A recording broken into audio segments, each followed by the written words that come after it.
बच्चों, बहुत दिनों बाद अब हम वापस से 10th क्लास के लिए एमसीक्यू पैटर्न पर जो हमारी फर्स्ट टर्म है उसके लिए वीडियो लेके आ रहे हैं। तो ये हम इम्पोर्टेंट एमसीक्यू डिस्कस करेंगे चैप्टर वाइज।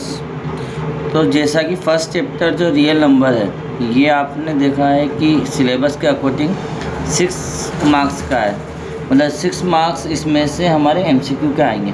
ठीक है, तो ये बहुत इम्पोर्टेंट चैप्टर है और बहुत इजी चैप्टर है, इसमें से आप अच्छे से मार्क्स कवर कर सकते हैं। तो आज हम कुछ एमसीक्यू के पैटर्न देखेंगे, किस तरह के क्वेश्चन आपको ज़्यादा करने चाहिए और कैसे क्वेश्चन ज़्यादातर पूछे जाते हैं। ठीक है, तो यहाँ पर हमारे पास कुछ एमसीक्यू क्वेश्चन हम लेके आए हैं। फर्स्ट वाला यहाँ पर दिया हुआ है, for some positive integer a every positive even integer in the form.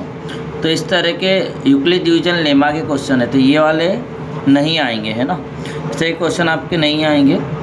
आपके क्वेश्चन जो आएंगे वो नॉर्मली एलसीएम और एचसीएफ और टर्मिनेटिंग नॉन टर्मिनेटिंग डेसिमल से रिलेटेड आएंगे। तो हम फर्स्ट क्वेश्चन को अटेम्प्ट नहीं करेंगे, सेकंड को नहीं करेंगे।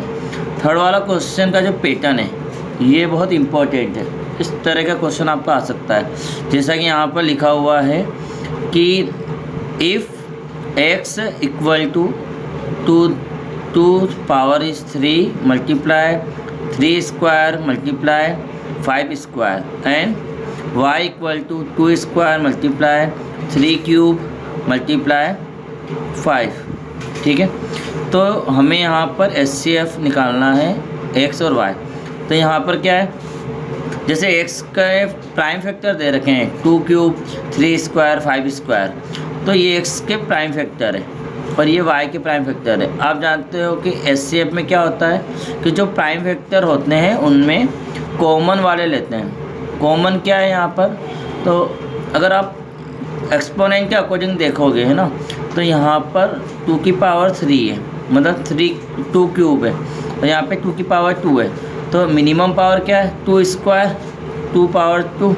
देख तो 2 पावर 2, मतलब अगर हम इसको सॉल्व करेंगे इस क्वेश्चन को, तो इस तरीके से होगा।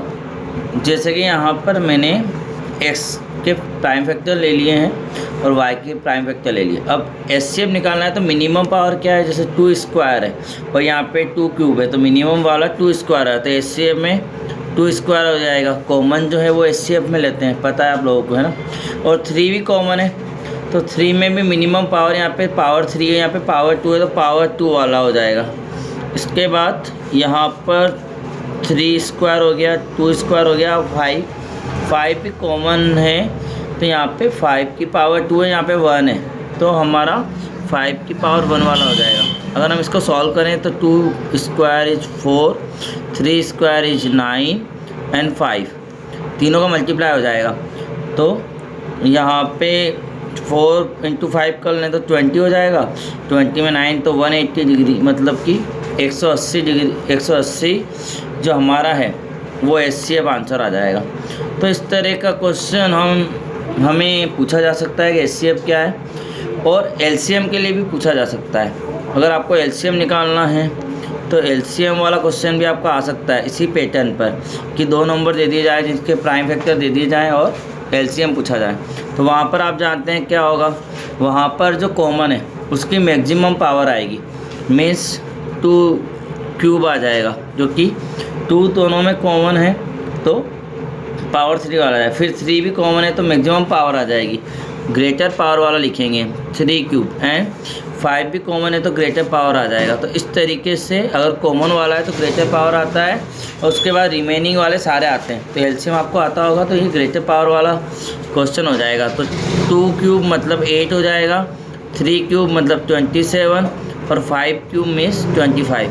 इसके बाद इन सभी का आप मल्टीप्लाई कर लेंगे तो हमारा आंसर यहाँ पे आ जाएगा। वो हमारा एलसीएम होगा। अगर हम मल्टीप्लाई करके देखें तो 25 में 8 का मल्टीप्लाई करोगे तो 200 हो जाएगा। ठीक है, और 200 में 27 का अगर करेंगे तो 27 2 जा 54 और 20 मीन्स 5400 हमारा आंसर आएगा। फ़िलहाल हम एचसीएफ के अकॉर्डिंग देखना चाह रहे हैं, तो एचसीएफ के अकॉर्डिंग हमारा 180 मतलब कि 180 हमारा राइट आंसर है, ऑप्शन बी हमारा करेक्ट है। ठीक है, तो ये हमारा कंप्लीट हो गया है फर्स्ट। इसके बाद नेक्स्ट फोर्थ वाला है, यहाँ पर को प्राइम पूछा है। तो को प्राइम में आप जानते हो कि हमारा को प्राइम में क्या होता है, HCF हमेशा 1 आता है। ठीक है, अगर HCF 1 आया तो वो नंबर को प्राइम होंगे, ये आपको पता होना चाहिए। तो को प्राइम का HCF 1 आएगा। तो यहाँ पर अगर आप देखोगे तो 16 और 21 में कोई भी कॉमन नहीं है, क्योंकि ऐसी कोई टेबल नहीं है जिसमें 16 भी आता है 21 भी आता है। लेकिन 26 और 78 में 2 का डिवाइड होता है, तो यहाँ पर 2 कॉमन आ रहा है। 14 और 35 में 7 कॉमन आ रहा है।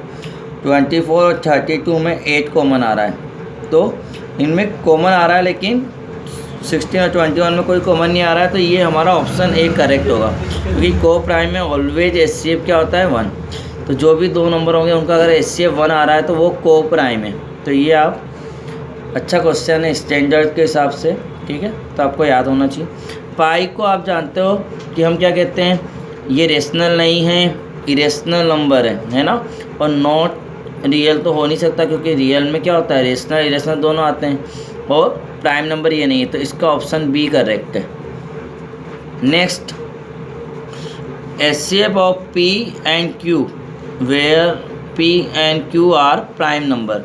तो आपको ये पता है कि जहाँ पर प्राइम नंबर का HCF निकालते हैं, ठीक है, तो प्राइम नंबर का HCF हमेशा क्या होता है, 1 आता है, क्योंकि उनमें कॉमन क्या आएगा, 1 ही तो आएगा, और कुछ कॉमन नहीं आ सकता है। तो इसका ऑप्शन सी करेक्ट है। ठीक है, तो हमारे प्राइम नंबर का जो HCF है ऑलवेज टाइम 1 आता है। और LCM क्या होगा, उनका मल्टीप्लाई PQ हो जाएगा। अगर यहाँ पे LCM पूछा जाता ना, तो आपको LCM के अकॉर्डिंग आंसर क्या देना था, PQ हो जाएगा। लेकिन यहाँ पे HCF पूछा है तो HCF हमेशा प्राइम नंबर का 1 होता है। ठीक है, अब को प्राइम में ज़रूरी नहीं कि दोनों नंबर प्राइम हो। ठीक है, जैसे अब 16 और 21 ये दोनों कंपोजिट नंबर है, लेकिन ये को प्राइम है क्योंकि इनका दोनों का HCF 1 आ रहा है। तो को प्राइम होना ज़रूरी नहीं कि प्राइम ही को प्राइम होते हैं। ठीक है, दोनों कंपोजिट नंबर भी को प्राइम हो सकते हैं, क्योंकि उनका HCF भी 1 हो सकता है। ये हमने देख लिया। इसके बाद यूक्लिड डिवीजन वाला हमारे पास ये सिलेबस में अभी हटा दिया गया है, तो ये हम नहीं करेंगे। इसके बाद आगे बढ़ते हैं हम। क्वेश्चन नंबर 8 हमारे पास है 22/7। वैसे तो आप जानते हो कि ये पाई की वैल्यू होती है ना, पाई इक्वल टू 22/7 आप यूज़ करते हो, 3.14 यूज़ करते हो। लेकिन पाई अगर पूछा जाए तो वो इरेशनल नंबर हमने अभी देखा। ठीक है, क्योंकि पाई की जो एक्चुअल वैल्यू होती है वो डेसिमल के बाद कंटिन्यू आते रहते हैं बहुत सारे। लेकिन अगर 22/7 पूछा जाए तो ये आप जानते हो P/Q की फॉर्म में है, और P/Q की फॉर्म में जो भी नंबर होता है वो क्या होता है, रेशनल। तो केवल 22/7 पूछा है, तो ये हमारा ऑप्शन ए करेक्ट है, रेशनल नंबर है। तो यहाँ पे कंफ्यूज नहीं होना है कि ये पाई की वैल्यू है तो ये इरेशनल होगा, ये रेशनल नंबर है। ठीक है, और नेक्स्ट वाला हमारा यूक्लिड डिवीजन लेमा से है, तो इस तरह का क्वेश्चन मुझे नहीं लगता आएगा, इसलिए हम डिस्कस नहीं कर रहे हैं इसको। ठीक है, अगर नॉर्मल क्वेश्चन होता है कि ये 8 से डिवाइड है या नहीं, तो 8 से डिवाइड होने के लिए 8 के डिविजिबिलिटी के जो रूल है कि लास्ट के 3 डिजिट अगर 8 से डिवाइड है तो 8 से हो जाएगा। 2 से कब होगा, जब लास्ट में 0, 2, 4, 6, 8 आता है। 3 के लिए जो नियम है, 4 के लिए जो नियम है, 5 के लिए जो नियम है, वो सारे रूल आपको डिविजिबिलिटी वाले याद होने चाहिए, उससे रिलेटेड क्वेश्चन आ सकता है। ठीक है, तो वो रूल आपको याद होनी चाहिए। स्टैंडर्ड में मेन इम्पोर्टेंट है कि बताइए कि इनमें से कौन सा वो नंबर है जो 1 से लेके 5 तक सारे नंबर से डिवाइड होता है, या 1 से लेकर 10 तक सारे नंबर से डिवाइड होता है। ऐसा क्वेश्चन आ सकता है, लेकिन ऐसा क्वेश्चन नहीं आएगा। कोई नंबर देंगे और वो इससे डिवाइड होता है या नहीं होता है, उसका ज़रूर क्वेश्चन आ सकता है। चलो नेक्स्ट क्वेश्चन देखते हैं। Question number 10। क्वेश्चन नंबर 10 है 2 positive integer a and b are return एस। मतलब हमें पॉजिटिव इंटीजर दे रखे हैं a और b, तो a की वैल्यू दे रखी है x³ y² एंड b की वैल्यू हमारे पास है xy³ और x and y are prime number. मतलब ये एक तरह से फैक्टर है, क्योंकि एक्स और वाई क्या है, प्राइम नंबर है, तो ये ए नंबर का फैक्टर है और ये बी नंबर के फैक्टर है, तो ये प्राइम फैक्टर हो गए है ना। अब हमें क्या बताना है, HCF बताना है ए बी का। मतलब जो HCF का तरीका क्या होता है वही रूल यहाँ पे यूज़ करेंगे। जैसे इस तरह का क्वेश्चन इंपॉर्टेंट होता है, मतलब ये जो क्वेश्चन आपको बताया है ना, इस तरह में कोई फैक्टर दे दिए जाएंगे AB की फॉर्म में, LM की फॉर्म में, PQ की फॉर्म में, तो उसका HCF या LCM पूछा जाता है।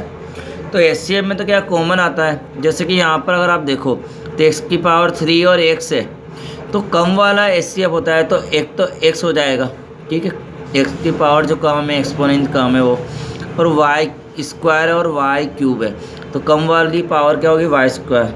मीन्स आपका HCF क्या हुआ, x y स्क्वायर। तो आपका इनमें से ऑप्शन बी जो है वो करेक्ट है, ठीक है।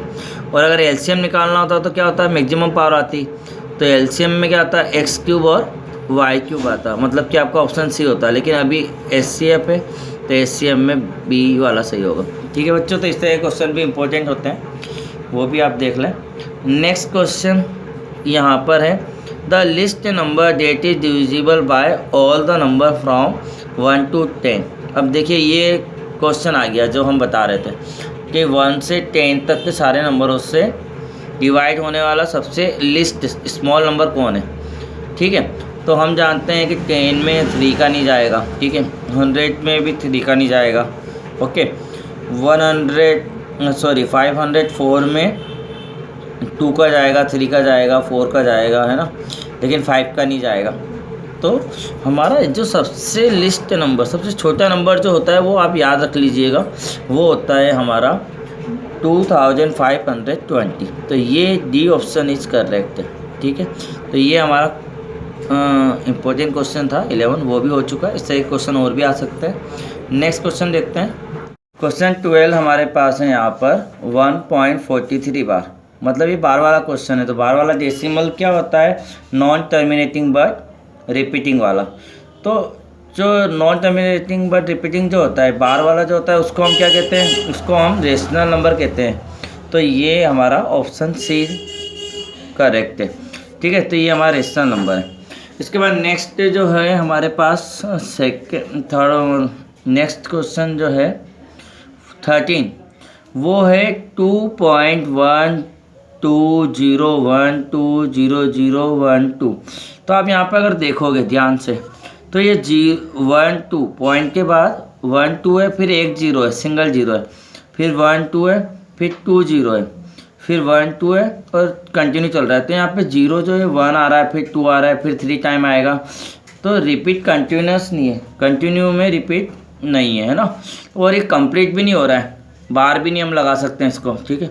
तो इस तरह का जो डेसिमल होता है ना, वो हमारा कैसा होता है, non terminating and non repeating, ठीक है। तो इस तरह का जो है, जो रिपीट नहीं होता है, जो उसमें टर्मिनेटिंग नहीं है, वो इरेशनल नंबर में आता है। तो ऑप्शन बी हमारा यहाँ पे ये करेक्ट है। उसके बाद 14 वाला जो क्वेश्चन है, इसमें लिखा है कि let P be a prime number, मतलब पी को क्या माना है, प्राइम नंबर माना है, और P divides a square, then which of the following is true. तो आपको पता है कि पी जो है वो किससे डिवाइड हो रहा है, ए स्क्वायर से हो रहा है। तो जब पी ए स्क्वायर से हो रहा है तो सिंगल ए से भी वो डिवाइड होगा, ठीक है। तो हम जब इरेशनल प्रूफ करने वाले क्वेश्चन करते हैं ना, तो उसमें हमें पता है कि कोई नंबर अगर स्क्वायर से डिवाइड है तो वो सिंगल नंबर से भी डिवाइड होगा। तो यहाँ पे हमारा ऑप्शन सी करेक्ट है कि पी डिवाइड्स ए से भी वो डिवाइड होगा, ठीक है। तो ये हमारा क्वेश्चन है का आंसर हो गया सी वाला। 15 वाला जो question, if a is irrational then a square is, मतलब ए अगर कोई इरेशनल नंबर है तो ए स्क्वायर क्या होगा, ठीक है। तो हम यहाँ पर देखते हैं इसको सॉल्व करके। जैसे फॉर एग्जांपल अगर कोई √2 है, ये इरेशनल नंबर है, अगर हमने इसका स्क्वायर किया तो स्क्वायर से रूट कैंसिल हो जाता है जनरल वे में, तो इसका आंसर 2 आएगा जो कि रेशनल आ रहा है।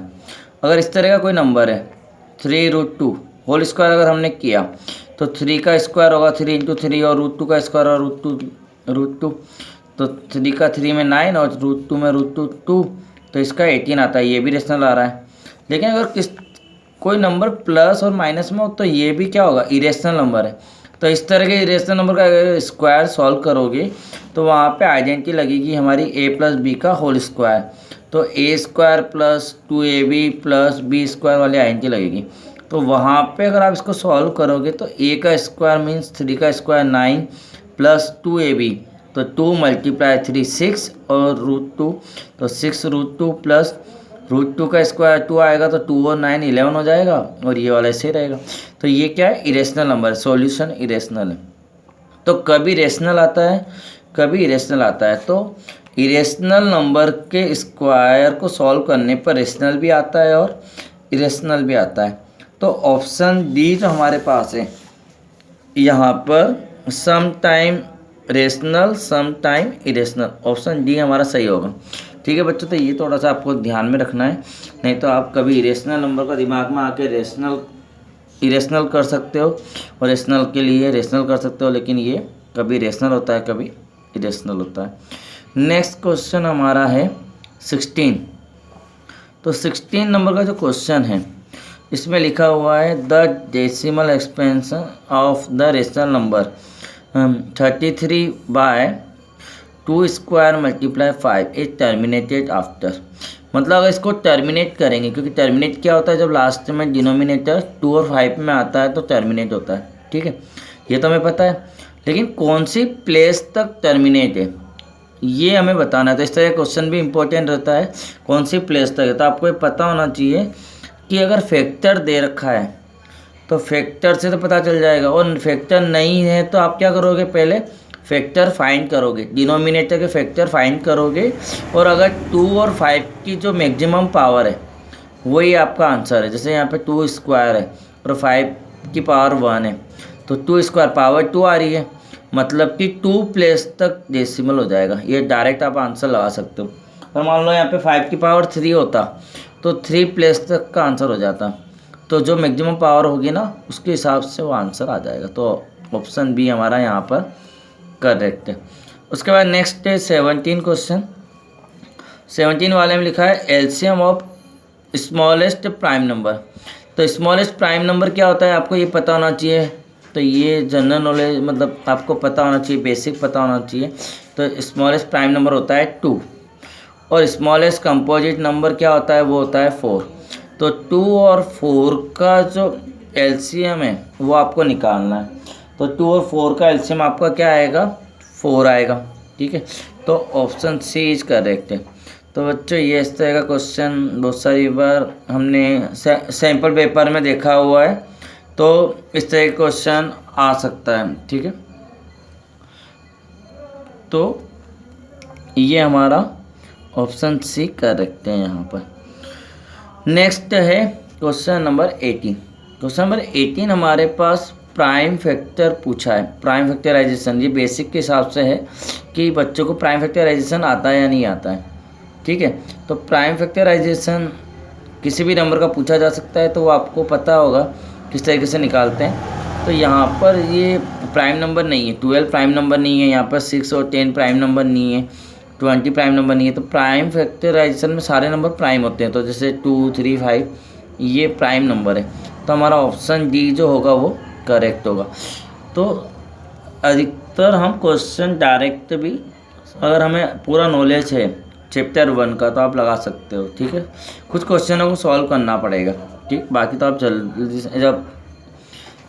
जल्दी से दिमाग में सॉल्व करके भी आंसर दे सकते हो। जैसे अब ये एलसीएम है 21, 35, इनका एलसीएम दे रखा है 105 और एचसीएफ निकालना है। तो आपको यहाँ पे एक फार्मूला पता होगा, उससे डायरेक्ट आप जल्दी से सॉल्व कर सकते हो कि LCM into HCF equal to first number multiply second product of 2 number. ये फार्मूला आपका है। तो यहाँ पे आपको सॉल्व करना है बस, है ना। तो सॉल्व करके आप जल्दी से आंसर निकाल सकते हैं। तो देखते हैं हम इसका आंसर क्या आता है। तो जैसे LCM into HCF equal to first number multiply second. तो जैसे एलसीएम यहाँ पे 105 पे, एचसीएफ निकालना है 21 फर्स्ट नंबर है, 35 सेकंड है। तो आप कट कैसे कर सकते हो, जैसे यहाँ पे हमने 35 से कट किया, 35 बन जाए 35, 3 जा 105, फिर 3 1 जा 3, 3 7 जा 21। तो डायरेक्ट थोड़ा सा टाइम टेक करते हुए, मतलब टाइम मैनेजमेंट करना पड़ता है एग्ज़ाम में। तो इधर उधर ले जाके अपोन में लाके कट करेंगे, इससे अच्छा है इधर से उधर डायरेक्ट भी आप कट कर सकते हो। तो HCF कितना आया, 7 आया। तो ऑप्शन सी जो हमारा है इस क्वेश्चन में वो हमारा करेक्ट आंसर है। तो इस तरह का क्वेश्चन भी बहुत इंपॉर्टेंट है, ये इस तरह के क्वेश्चन भी आएंगे आपके, है ना, आ सकते हैं या आएंगे। तो इस तरह का पैटर्न भी आप ज़रूर देखें। आज का हमारा लास्ट क्वेश्चन हम कर रहे हैं, उसके बाद नेक्स्ट पार्ट हम एक और बनाएंगे चैप्टर 1 के लिए। तो if P is a prime number, P यहाँ पर क्या है, प्राइम नंबर है, और LCM of P and P+1, मतलब प्राइम से 1 प्लस करके जो अगला नंबर आता है, तो इन दोनों का LCM क्या आएगा। तो यहाँ पर प्राइम है और 1 प्लस, मतलब 1 प्लस प्राइम जो भी आ रहा है उनका हमेशा LCM उनका मल्टीप्लाई आएगा, ठीक है। क्योंकि अगर एक प्राइम है, अगर 2 है, मान लीजिए P आपका 2 है, तो 2 + 1 क्या होगा, 3। तो 2 और 3 का LCM क्या आएगा, मल्टीप्लाई आएगा। उसी तरह से अगर ये 3 है, P अगर आपकी 3 है और 3 + 1 4 हो जाएगा, तो इनका मल्टीप्लाई ही आंसर आएगा, 12 ही आंसर आएगा। मीन्स हमारा हम P को कोई नंबर लेकर अगर सॉल्व करेंगे तो हमें पता चल जाएगा LCM क्या आएगा, तो मल्टीप्लाई आएगा, मतलब P × P+1। तो ऑप्शन सी हमारा करेक्ट है। तो बच्चों आज हमने कुछ इंपॉर्टेंट पैटर्न देखे हैं। नेक्स्ट वीडियो में हम इसी से आगे रिलेटेड चैप्टर 1 से रिलेटेड कुछ और क्वेश्चन देखेंगे। तो इस तरह के क्वेश्चन आप तैयार करते रहें सिंपल पेपर से। Thank you very much.